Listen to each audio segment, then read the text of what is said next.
Well, normally we have some kind of catchy open here, like TV talk, right? Where we introduce ourselves, but today it doesn't seem quite appropriate. We're going to talk about Major League Baseball and to somewhat as a nightmare, boy, a nightmare in the middle of the season, the start of the season, a nightmare as it looks at the players, the coaches, the whole industry right now is having the longest day all day long the past 3 days. Hello and welcome to AAiPodcast. I'm Phil. The AAI is for Andrew in San Diego. Hello, Andrew. Hello, Phil. And for another A is for Ari in Chicago. My two colleagues, they're both data scientists. Hi, Ari. Hi, Phil. Hi, Andrew. Hi, everyone. Well, guys, I agree with you 100%. Before we started recording here on a Tuesday mid-afternoon, we just thought, let's just roll this thing and see what we think about what in the world's unfolding right now. So let's take just a couple of the news items as we go on the air, and as we share these, it'll give you an idea of literally when we're recording this. So Major League Baseball does not know how an outbreak in the Florida or the Marlins happened, or if their season will survive. They don't know that today. They're going to try to play at all costs, it appears. But the Marlins are off the schedule until Sunday. The Philadelphia Phillies are scratched through Thursday. And the New York Yankees are getting attention because they sat in Philadelphia and now are headed to Baltimore to play on Wednesday and Thursday. All right, fellas. That alone, will there be a season? How did this happen? Here's all of the mayhem that has unfolded. So, Ari, I'm going to start with you. Andrew, I was thinking of, boy, wouldn't it be nice if we had an MLB executive here to ask what they'd really think? And the truth is we have one. Yep, we are fortunate enough to have one. And, you know, Ari, we look at just a couple of basic details.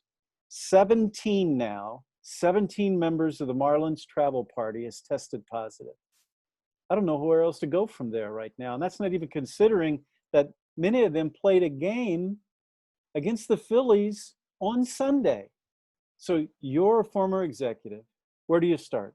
Break this down for us. Yeah, so there's so many things racing through my head. The first one is I've really enjoyed baseball more than I even thought, having it come back with no fans in the seats. I think MLB, the producers, have done a great job, with how it's played out.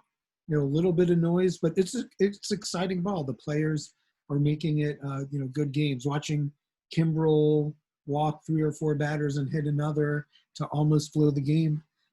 People stealing, getting thrown out. So that's positive.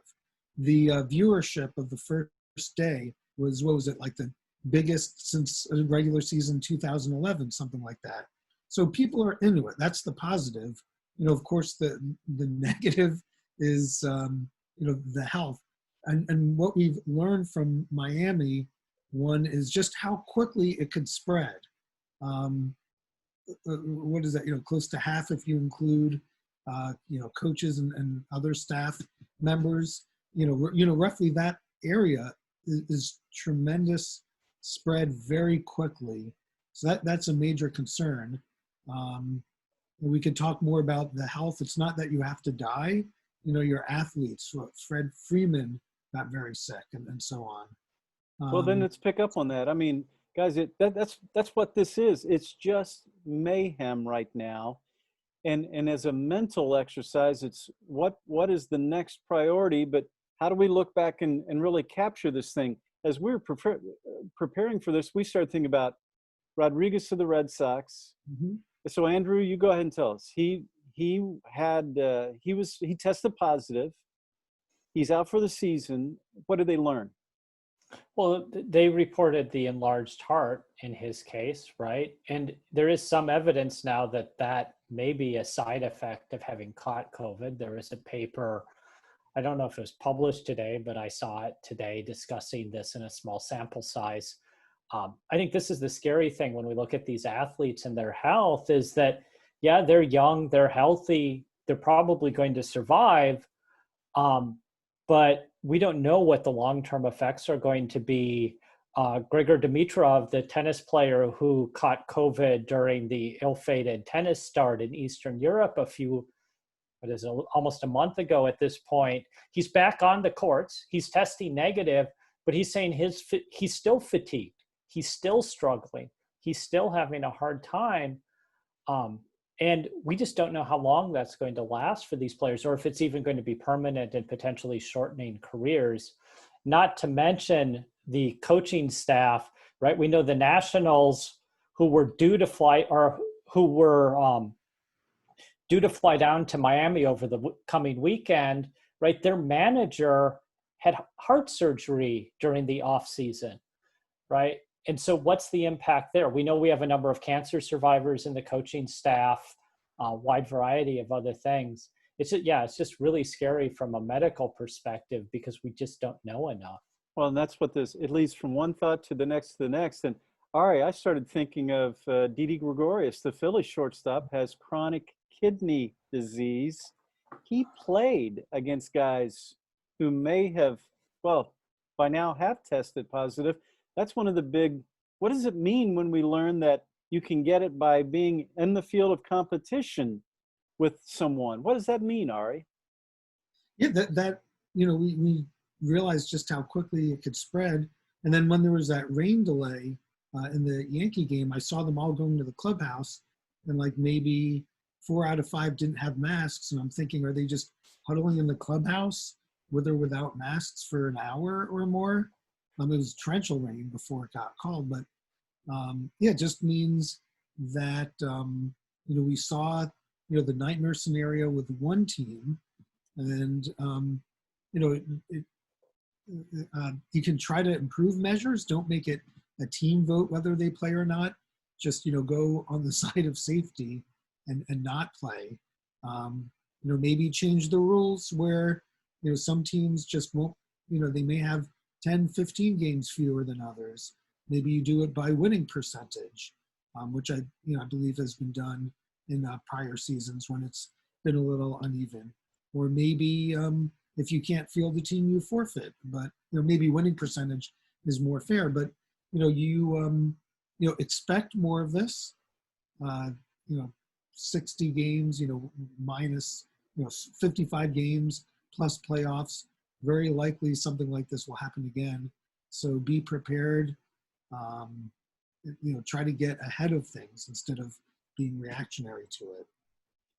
Well, guys, the overall question is, will the season survive? And we're going to get to that in a minute, but you have to say it. The first big decision of the season was mishandled. The Marlins players decided to play Sunday's game. No responsible party stepped up to lead that decision process. That's a concern. I mean, Andrew, I have a son play pro baseball. That's a concern. Oh yeah, absolutely. I mean, and I'm not surprised by the decision they made, right? These are baseball players. They want to play, right? Given the opportunity, they're going to try to play.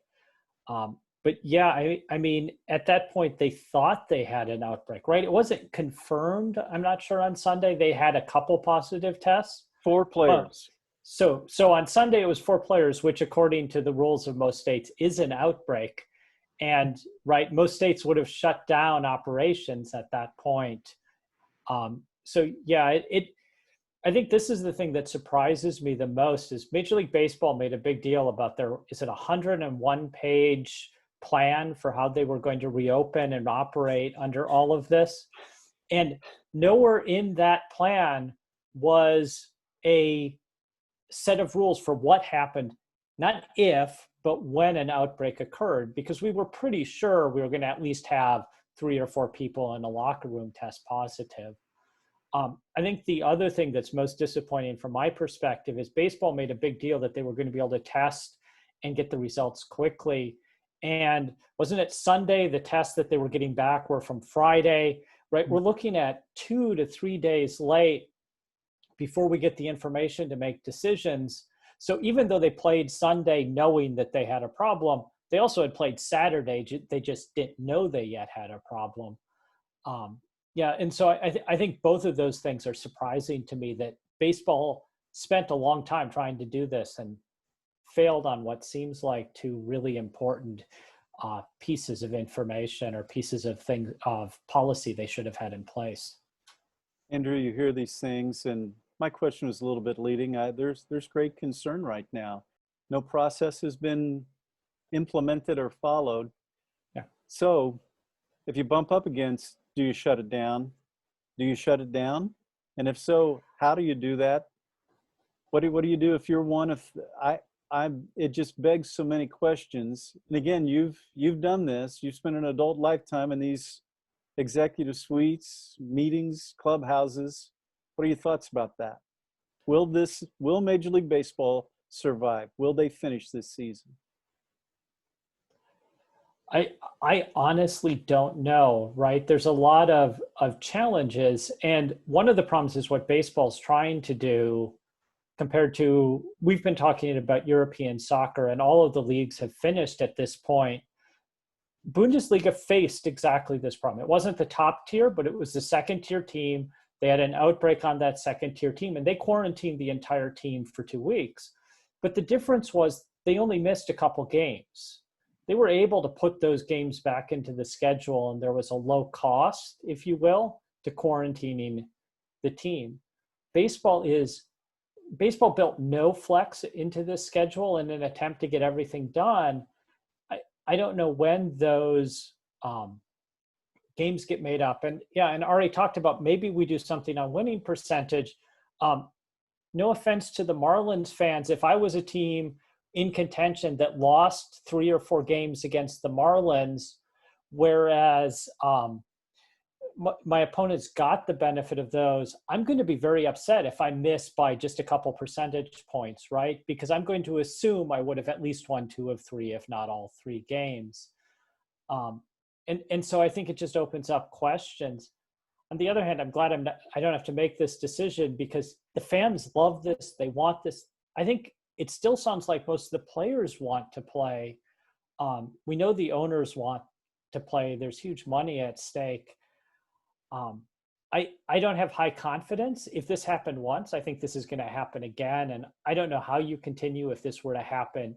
Not, if it's the Phillies and we catch it now, I think baseball can say we contained it. But what happens if it's the Angels next week, or the A's, or someone else? Ari?